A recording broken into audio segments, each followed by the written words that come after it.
Have you ever opened your mouth to speak English, but suddenly your mind goes completely blank?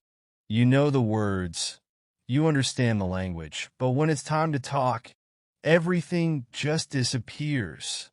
It feels like your brain freezes, and no matter how hard you try, you just can't get the words out. Well, you're not alone. I used to struggle with this too, until I learned one simple secret that changed everything. Want to know what it is? Keep watching because today I'll show you how to never stop thinking when you speak English. The fear of speaking English. My name is Olivia, and for a long time I was terrified of speaking English. Whenever I tried to speak, my mind would freeze. It was like my brain suddenly stopped working and I couldn't remember even the simplest words. I felt frustrated because I could write well, read stories easily, and understand what others were saying. But the moment I tried to speak, everything changed. I would stop thinking, lose my train of thought, and struggle to form proper sentences. I knew I had to overcome this fear, but I didn't know how. The more I hesitated, the more nervous I became. I started believing that maybe I was just bad at speaking English. But then something happened that changed everything. One day, my English teacher, Mrs. Carter, noticed that I was afraid to speak in class. After class, she called me and said, "Olivia, you are overthinking too much. The key to speaking English confidently is to keep thinking while speaking." Her words confused me. How can I think and speak at the same time? I asked. She smiled and gave me a simple challenge. From today onwards, whenever you speak English, don't stop thinking. Just let your mind flow with the words. I had no idea what she meant at that time, but I was willing to try. The first challenge, thinking in English.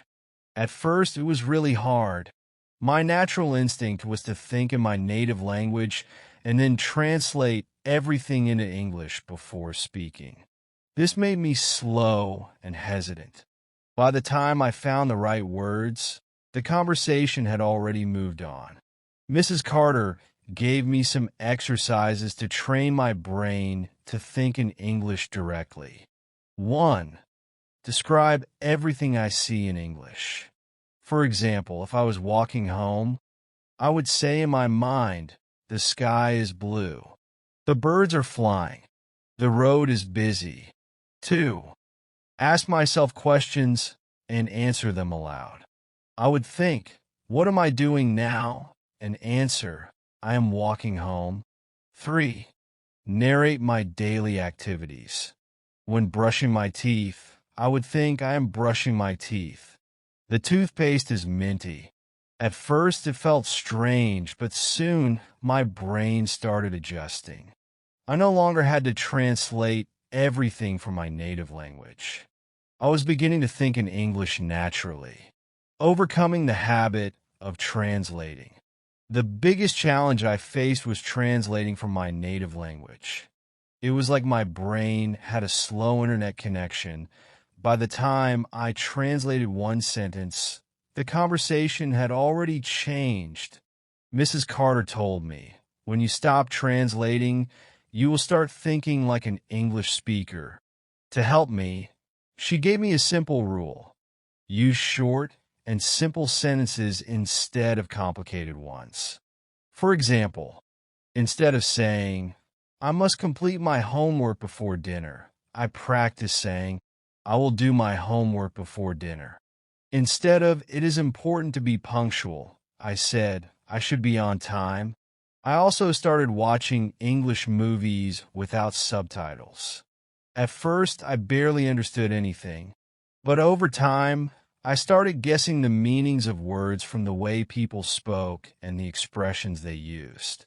My brain was slowly learning to process English naturally, without translation, speaking without pausing.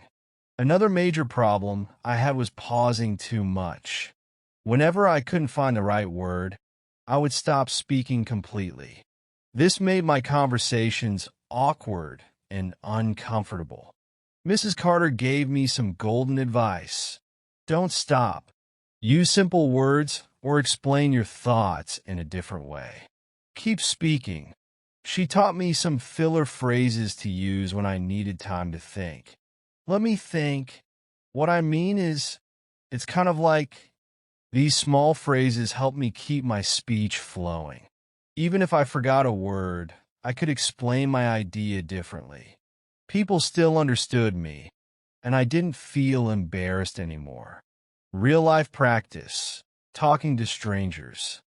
To gain confidence, I needed real conversations. I started small by speaking English with my friends. Then I decided to challenge myself, talk to strangers in English. I started by ordering food in English. Then I asked for directions. One day, at a bookstore, I met a tourist who needed help. Instead of panicking, I took a deep breath and spoke naturally. "Can I help you find something?" She smiled and asked for a book recommendation. We had a short but smooth conversation, and I felt incredibly proud. It was the first time I spoke without hesitation, learning from mistakes without fear. In the past, I was afraid of making mistakes. I thought people would laugh at me. But Mrs. Carter reminded me, mistakes are proof that you are learning. She explained that even native English speakers make mistakes. The important thing is to keep speaking and learn from those mistakes. I started recording my voice while speaking. Then I listened to it and noticed my mistakes. Over time, I improved and my confidence grew. The final test, speaking in front of the class. One day, Mrs. Carter gave us an assignment to give a speech in English. I was nervous, but I remembered her advice. Don't stop thinking. Keep speaking. When my turn came, I stood in front of the class and started speaking. My hands were shaking, but I kept my thoughts flowing. Even when I forgot a word, I explained my idea in another way.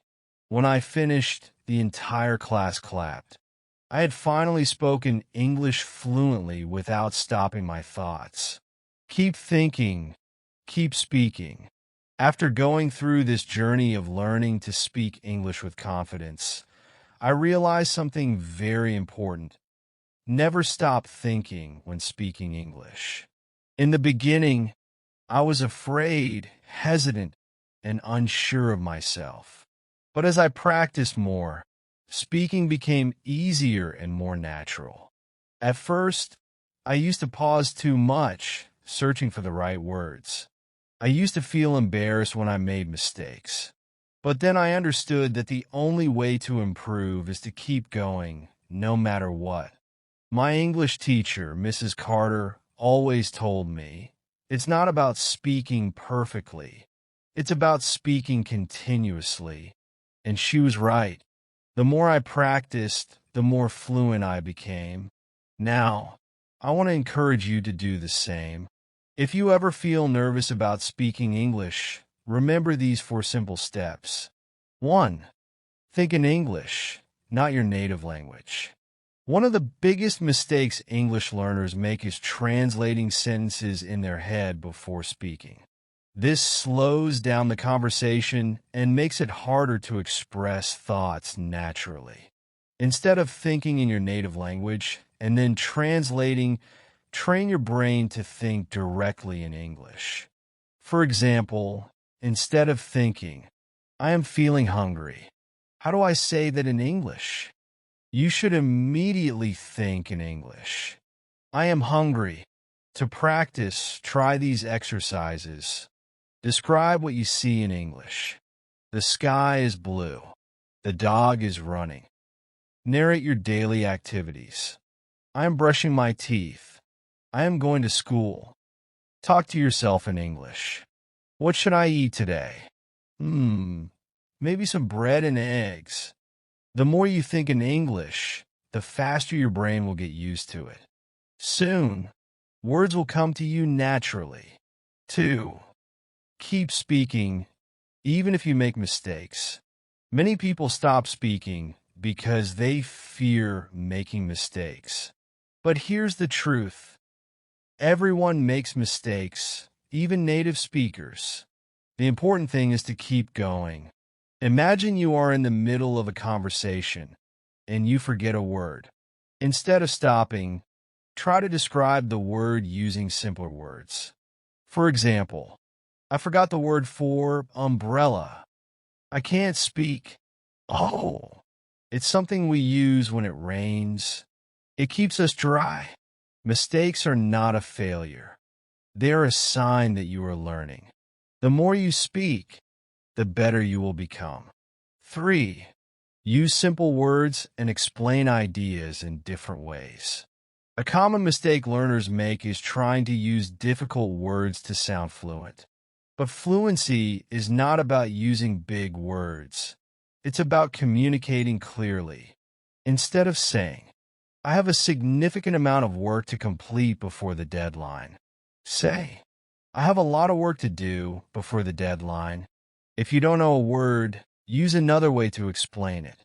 For example, if you forget the word fridge, say, it's a big cold box where we keep food fresh. If you forget the word library, say, it's a place where there are many books to read and borrow. When you practice explaining things in simple words, your confidence grows. 4. Gain confidence by speaking with different people. Speaking with more people will help you become comfortable with English in different situations. Start with small steps. Speak in English with your friends and classmates. Talk to shopkeepers in English when buying something. If you see a tourist, ask them if they need help. Try joining English-speaking groups or online conversations. The more you talk, the more comfortable you will feel. One day, you will suddenly realize that English is no longer difficult. It's just a part of your life. Speaking English is about consistency, not perfection. Remember, learning a language takes time. No one becomes fluent overnight. The key is to keep practicing every single day. Even 5 to 10 minutes of practice daily can make a big difference. One day, you'll look back and think, wow, I used to struggle with speaking English, but now I can talk easily. If I could do it, so can you. Join us on English Tone. If you enjoyed this story and want to learn more English in a fun and simple way, don't forget to like this video, share it with your friends, comment your thoughts below. Subscribe to English Tone for more inspiring stories and useful English learning tips. Keep practicing, and soon, speaking English will feel as easy as breathing.